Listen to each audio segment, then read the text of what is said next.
even just my vision of what I want now has changed, and yeah, it's incredible, the feeling. What I now feel like I have the control to change and create. It's exciting and be a part of. So many people would benefit from me achieving things that I would want to achieve in life, and even just the confidence in myself. I think just the belief in myself that I can achieve things and that I can make an impact on people. I know I do. But I'm someone that will put everyone before me. So it's really nice to be here investing in me for a change.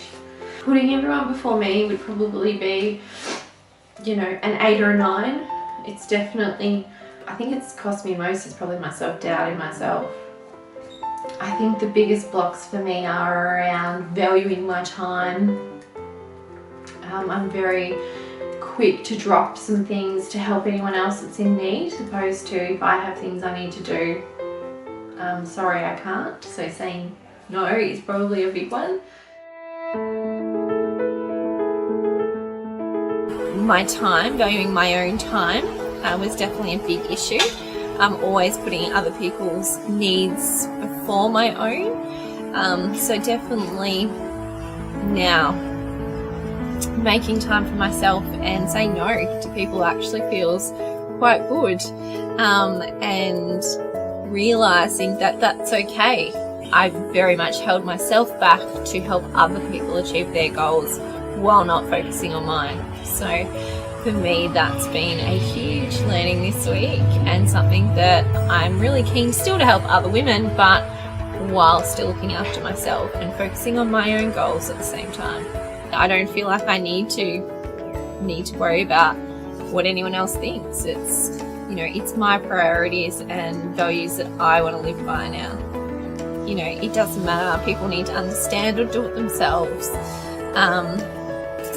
Yeah, it's such a weird feeling, but exciting. For me, there's nothing that compares to this. Like, I couldn't imagine anything else. So it's the sisterhood that you make with the other course attendees. It's our amazing trainers. Everyone is so caring and friendly and make you feel so welcoming, and it's just life-changing. Like, it's just incredible. I'm just getting tingles, but so glad I did it, and yeah, could recommend it to anyone.